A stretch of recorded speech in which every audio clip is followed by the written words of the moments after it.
Hello everyone, welcome to 8th lecture of rotational dynamics. Dear students, आज हम rotational dynamics के 8वें पड़ाव पे हैं. इसके पहले 7 लेक्चर्स में हम सर्कुलर मोशन के बारे में डिटेल में पढ़ चुके हैं. सर्कुलर मोशन का डायनामिक्स, काइनेमैटिक्स ये सब हम पढ़ चुके हैं.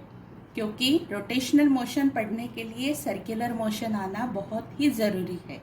Rotational motion is all about circular motion. We know there are 3 types of motion: translational motion, rotational motion and oscillatory motion.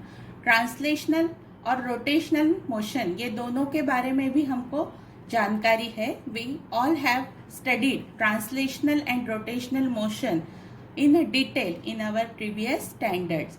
Translational motion में क्या होता है? तो translational motion में हमेशा जो इंटरनल पार्टिकल्स है वो स्ट्रेट लाइन में ट्रैवल करते हैं और वो हमेशा पैरेलल होते हैं एक दूसरे से.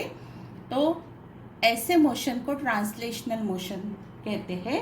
और रोटेशनल मोशन में particles of the body move in circular path. So that kind of motion is called as rotational motion about certain axis.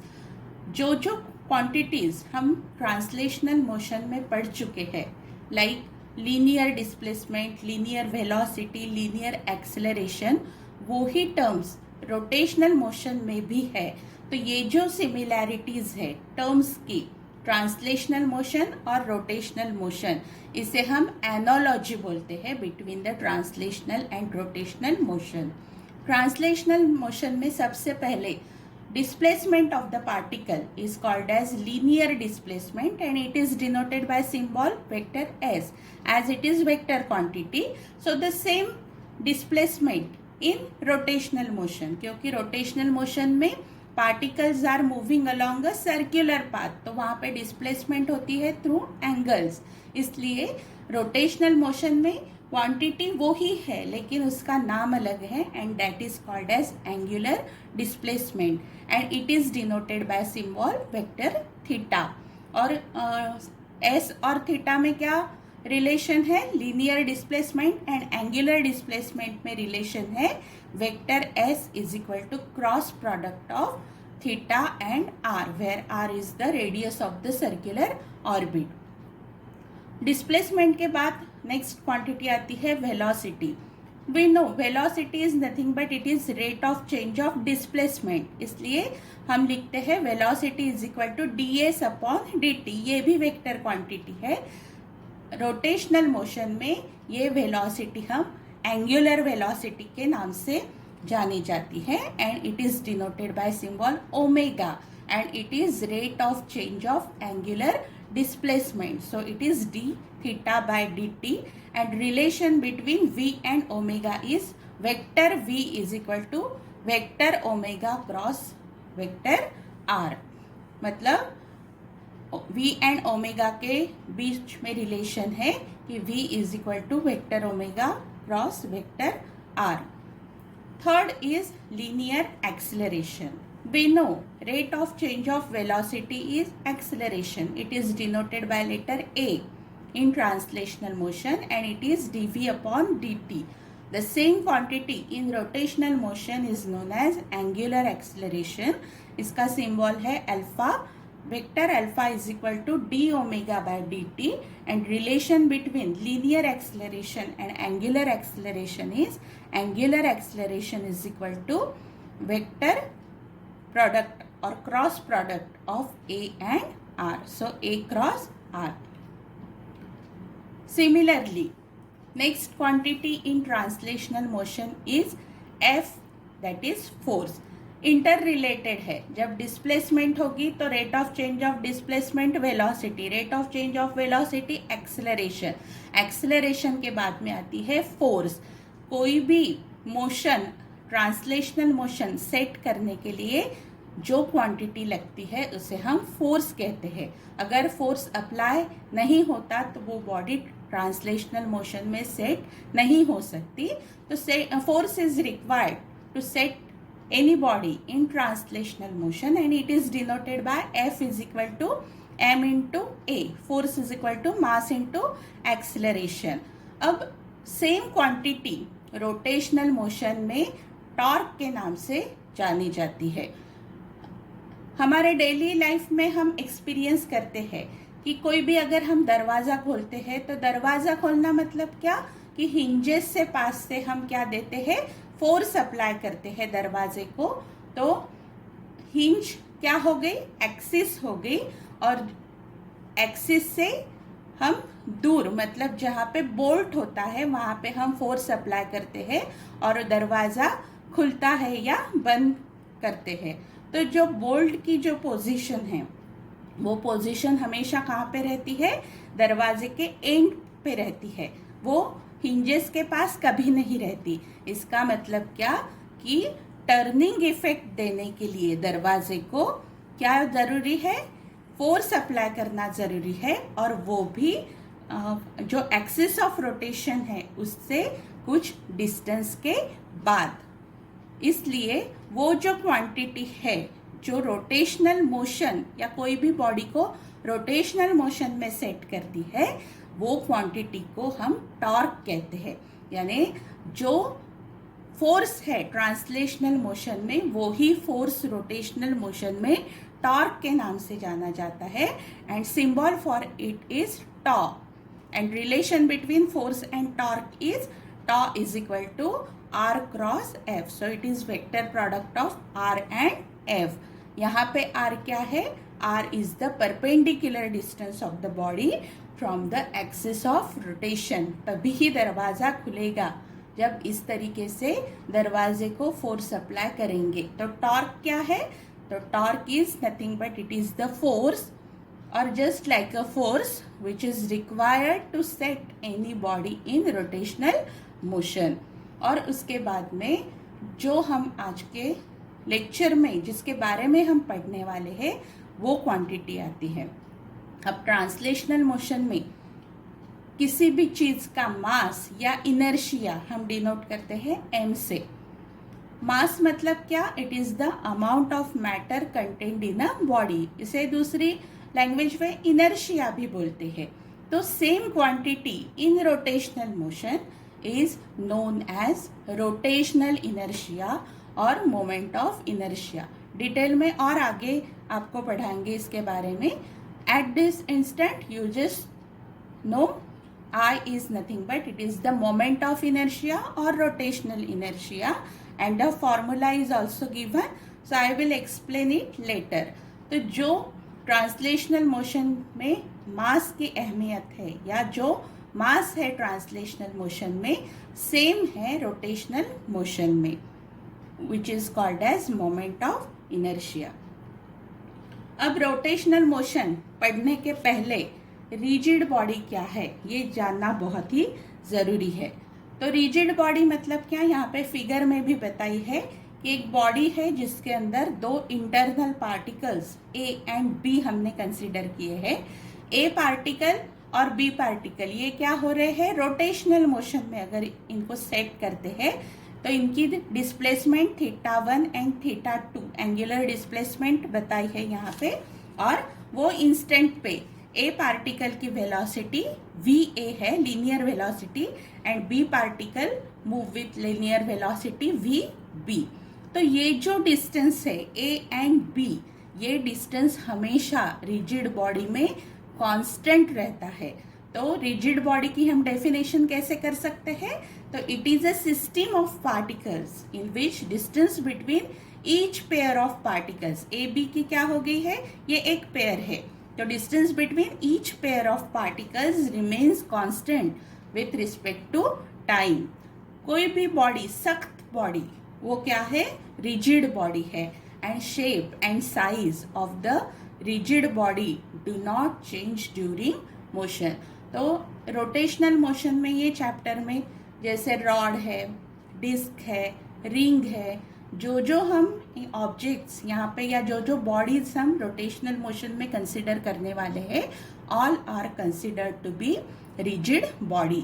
वैसे perfectly rigid body practically possible नहीं है, एग्जिस्टेंस में नहीं है, लेकिन हम रॉड या कोई भी पेन है या जहाँ पे डिस्टेंस कांस्टेंट रहता है with respect to time, particles, pair of particles में, वो बॉडी को हम क्या कहते हैं, रिजिड बॉडी। तो सर्कुलर, ये रोटेशनल मोशन में हर डेरिवेशन में आपको कंसिडर अ रिजिड बॉडी ये टर्म आएगी। तो रिजिड बॉडी क्या है ये पता होना आपके लिए बहुत ही जरूरी है। तो rigid body is a system of particles in which distance between each pair of particles remains constant with respect to time, or shape and size of this body do not change during the motion.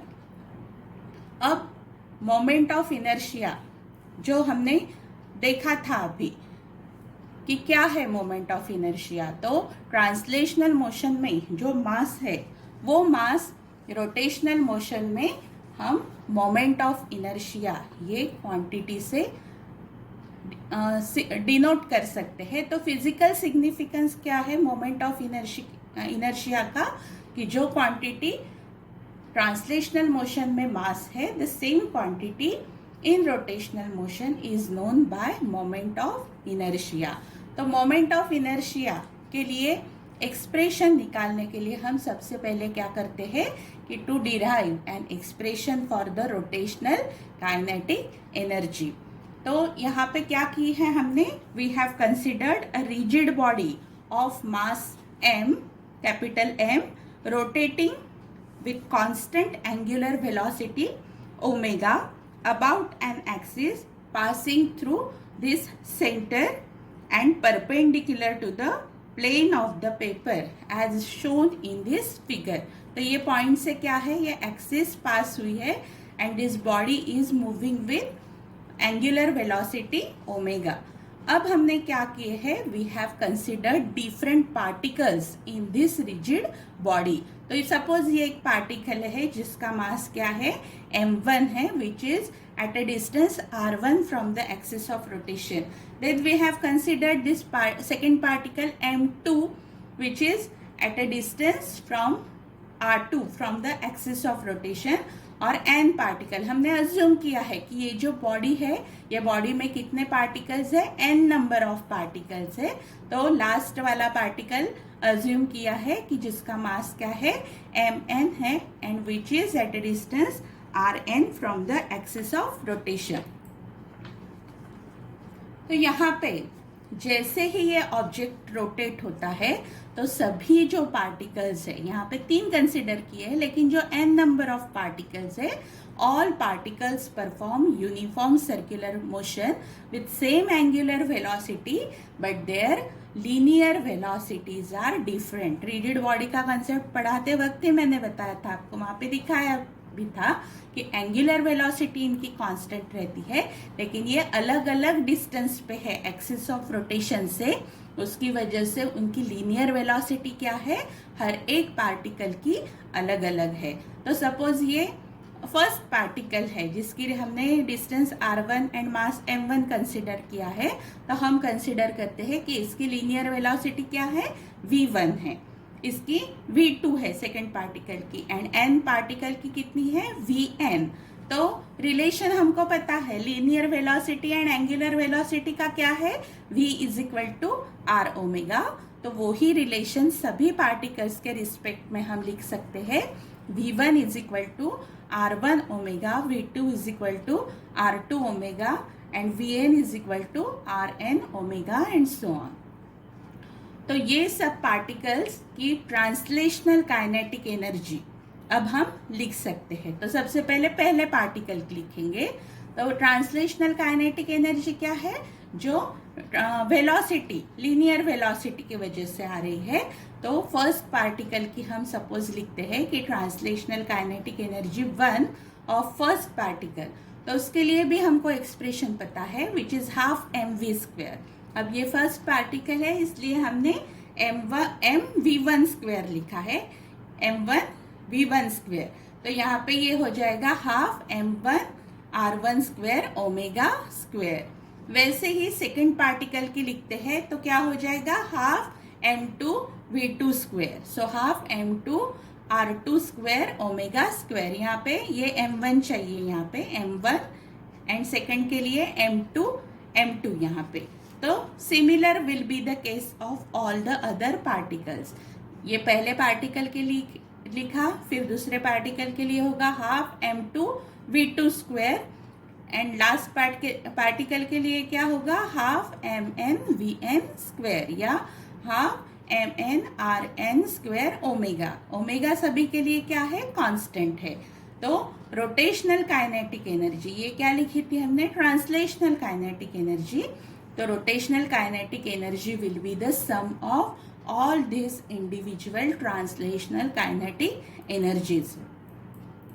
तो इसलिए हम फिर rotational kinetic energy के लिए formula लिखेंगे half m1r1 square omega square plus half m2r2 square omega square plus half mn square omega square. So rotational kinetic energy is equal to half m1r1 square. यहाँ पे ये m1 m2 mn आया नहीं है, लेकिन please आप consider कर लीजिए, half m1r1 square plus half m2r2 square plus half mn square bracket complete omega square. ये कॉमन निकाल लिया, हर एक इसमें हाफ है तो हाफ कॉमन निकाल लिया ओमेगा स्क्वायर, और यहाँ पे ये m1 m2 mn ऐसे चाहिए।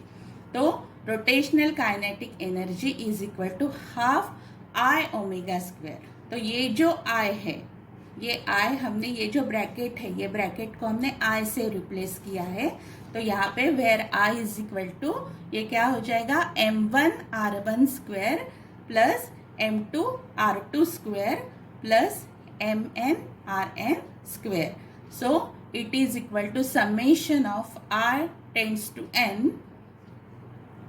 तो यहाँ पे I क्या है, from 1 to n, so it is mi square. यहाँ पे ये हाफ भी नहीं चाहिए, तो ये सब हमने यहाँ पे कॉमन निकाल लिया था, तो so this half should not be there. So ये जस्ट चाहिए m1r1 square plus m2r2 square plus mn square. So it is equal to summation of I tending from 1 to n mi square. Therefore, rotational kinetic energy is found to be half I omega square and translational kinetic energy is equal to half mv square। अब omega और v क्या है, v is analogous to omega. Translational motion में जिसे velocity कहते हैं, rotational motion को, same quantity को एंगुलर वेलोसिटी कहते हैं। तो इसका मतलब ये दो एक दूसरे को एनालॉगस है, तो mass should always be analogous to moment of inertia. तो जो क्वांटिटी मास है ट्रांसलेशनल मोशन में, same quantity moment of inertia है रोटेशनल मोशन में। इसलिए I is equal to I tending from 1 to n, क्योंकि n पार्टिकल्स लिए है, इसलिए पहले पार्टिकल से n पार्टिकल तक mi square is also called as rotational inertia or moment of inertia of the object about given axis of rotation।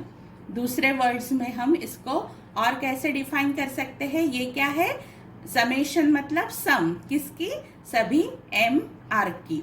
तो इसलिए in other words moment of inertia is also defined as sum of product of mass of each particle, sum of product of mass of each particle and square of the perpendicular distance from the axis of rotation। तो इस तरीके से हम moment of inertia define कर सकते हैं। ये figure में ये सपोज एक्सिस ऑफ रोटेशन है और ये मास एक पॉइंट लिया है हमने कि जिसका मास m है। तो moment of inertia about this axis of rotation AB is denoted by IAB, which is mass into perpendicular distance of the point from the axis of rotation। So square of the perpendicular distance of the point from the axis of rotation। So IAB is equal to mr square। ठीक है। तो discrete particles मतलब क्या, हमने consideration में क्या consider किया था, कि there are total n number of particles in a rigid body, और वो n पार्टिकल्स कैसे थे, अलग अलग जगह पे सिचुएटेड थे। तो ये कंडीशन को हम कहते हैं डिस्क्रीट पार्टिकल्स, यानी लिमिटेड पार्टिकल्स है और हर एक पार्टिकल की पोजीशन है। जैसे पहला particle first m1r1² like this, तो तब ये मोमेंट ऑफ इनर्शिया हम डिनोट करते हैं summation of i tending from 1 to n mi/r² और अगर कंटिन्यूअस डिस्ट्रीब्यूशन ऑफ मासेस है, इसके आगे हम सब कंटिन्यूअस डिस्ट्रीब्यूशन के लिए ही पढ़ने वाले हैं।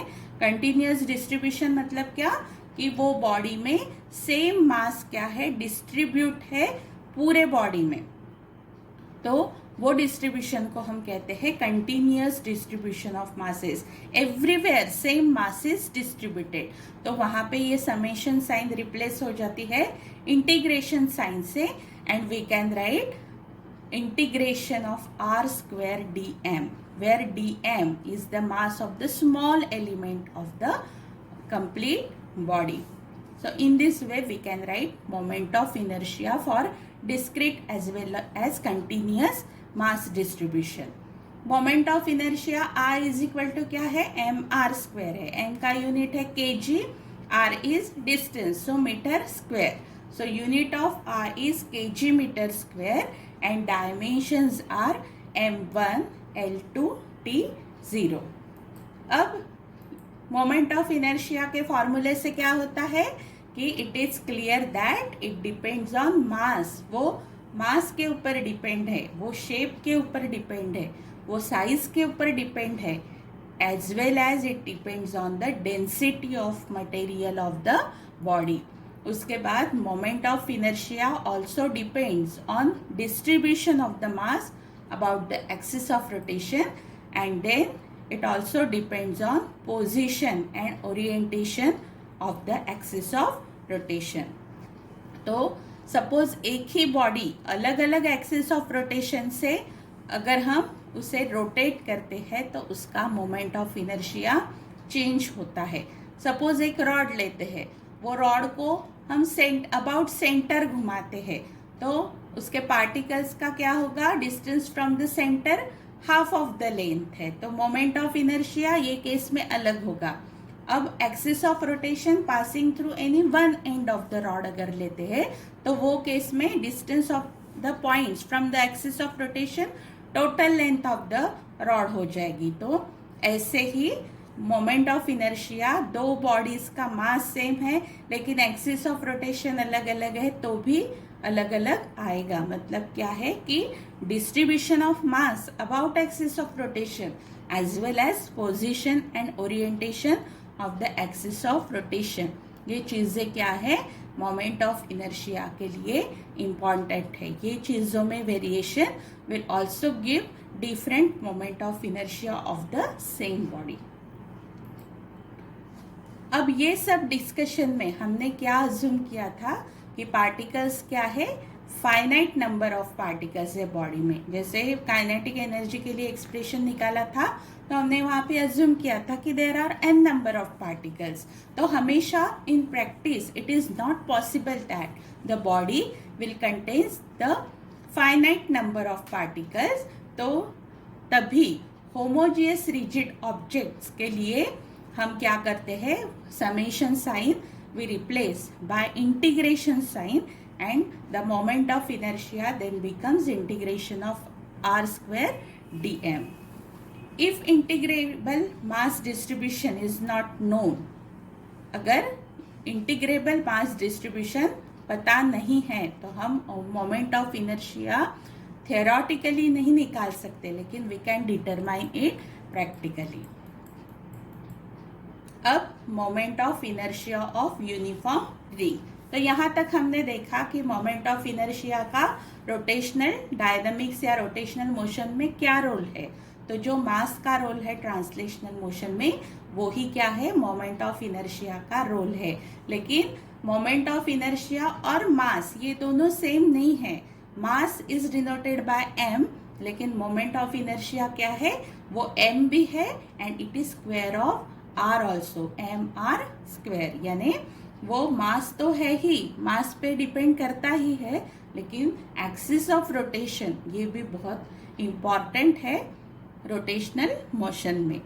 तो जो अलग अलग अब ऑब्जेक्ट्स है, जैसे रिंग है, डिस्क है, आपके कोर्स में बहुत से ऑब्जेक्ट्स दिए हैं, तो हम एक एक करके मोमेंट ऑफ इनर्शिया अलग अलग बॉडीज के लिए, अलग अलग ऑब्जेक्ट के लिए निकालेंगे।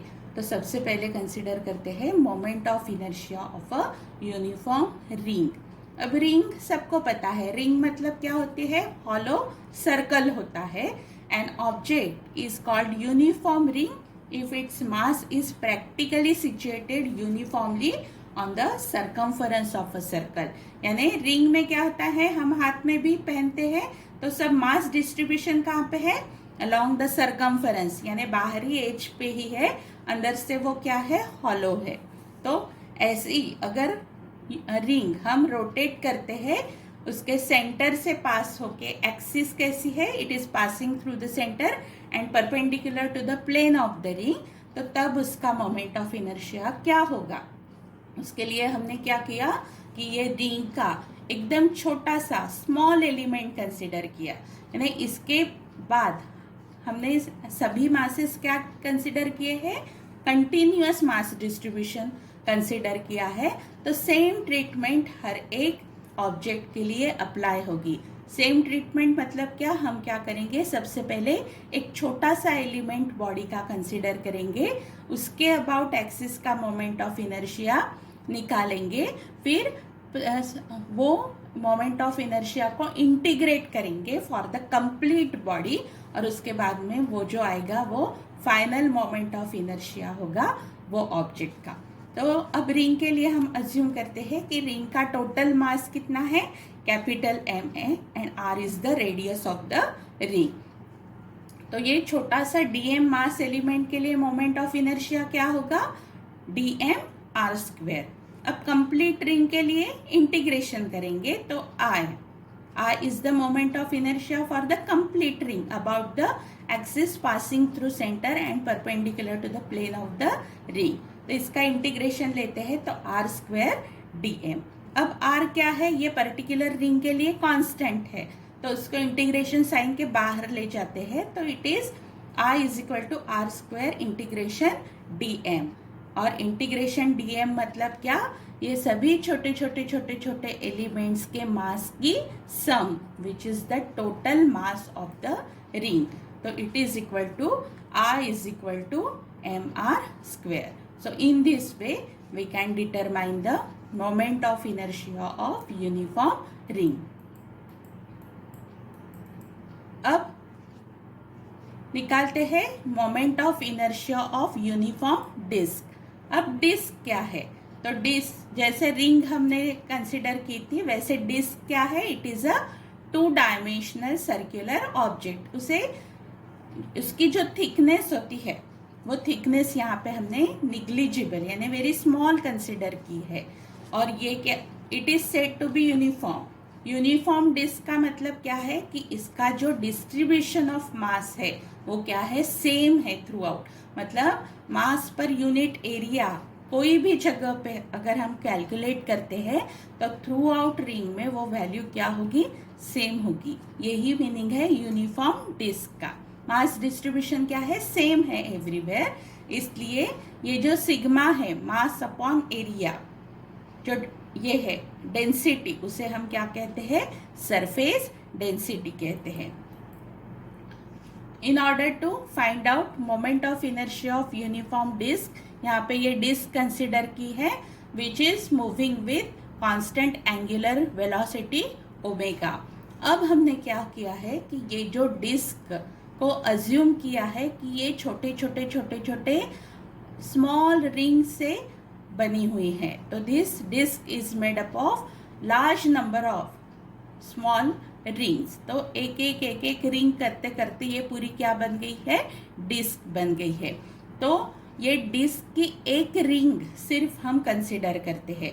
तो यहाँ पे we have considered uniform disc of mass capital M and radius R rotating about its own axis which is the line perpendicular to its plane and passing through its center. यानी disc की axis कौन सी है? Passing through the centre and perpendicular to the plane of the ring, plane of the disc. तो यहाँ पे हमने ये यूनिफॉर्म सर्कुलर डिस्क कंसिडर की है, छोटे छोटे रिंग से बनी, और ये रिंग की विड्थ क्या है? dr है, जो क्या है? बिल्कुल ही निग्लिजिबल है. तो इसका मतलब हम क्या लेते हैं कि ये रिंग की पोजीशन ये सेंटर से क्या है? एट अ डिस्टेंस r है. अब width of the ring is dr, ये बहुत ही स्मॉल है.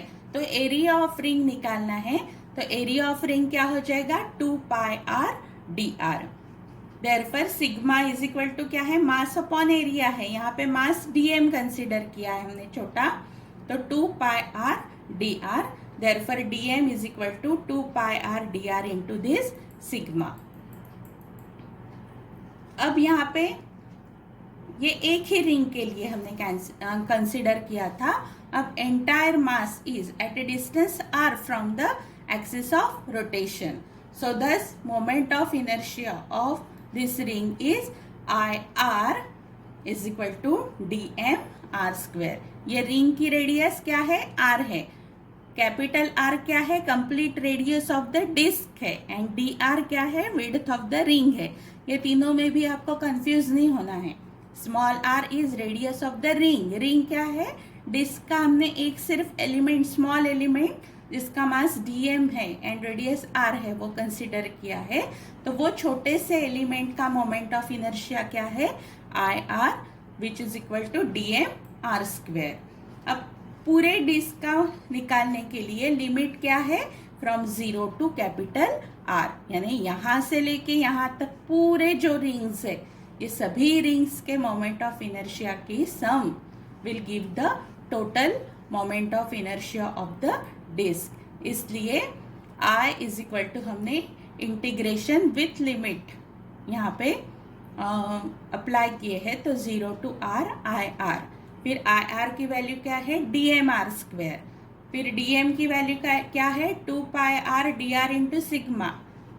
तो ये हो 2 पाई सिग्मा कांस्टेंट हो जाती है, तो इंटीग्रेशन साइन से बाहर लेके आते हैं, तो 0 टू r, ये r square, r will become r cube dr. तो यहाँ पे 2 पाई सिग्मा. अब इसका इंटीग्रेशन क्या होगा? Small r raise to 4 divided by 4. फिर इसको ये लिमिट अप्लाई करने के बाद में capital r raise to 4 by 4 minus 0, मतलब r रेस टू 4 बाय 4.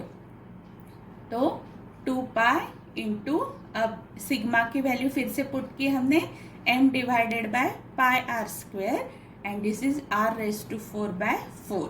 तो ये पाई पाई यहाँ पे कट हो जाएगा, ये 2 2 ज़ा 4, तो हाफ m r स्क्वेयर. ये भी r स्क्वेयर, ये 4 से कैंसिल होके यहाँ पे सिर्फ r स्क्वेयर बचेगा. तो फाइनली हमको क्या मिला? Moment of inertia of uniform disc about axis passing through its center and perpendicular to the plane is equal to half mr square. तो यही ट्रीटमेंट बाकी के भी ऑब्जेक्ट्स को आपको अप्लाई करनी है. तो आपके बुक में ये टेबल दिया हुआ है पूरा, expressions for the moment of inertias for some symmetric objects. तो प्रॉब्लम सॉल्व करने के लिए आपको ये सब लर्न होना, याद करना बहुत ज़रूरी है, और ये सब आपको पूछ भी सकते हैं. तो ये जो फर्स्ट वाला है, थिन रिंग या हॉलो सिलेंडर, एक्सिस है सेंट्रल एक्सिस, इसका हमने अभी निकाला I is equal to M R square. तो in this way you have to determine by applying the same treatment. यानी सबसे पहले वो जो दिया हुआ ऑब्जेक्ट है उसको छोटे छोटे एलिमेंट्स में डिवाइड करके एक एलिमेंट का मोमेंट ऑफ इनर्शिया निकाल के उसको इंटीग्रेट करना है, and you have to take help of density as well. तो ये पूरा टेबल है आपके बुक में दिया हुआ फॉर डिफरेंट ऑब्जेक्ट्स, और ये सभी क्या है? सभी कंटिन्यूअस मास डिस्ट्रीब्यूशन है. तो in this way we can study the moment of inertia of the given objects. Thanks for watching.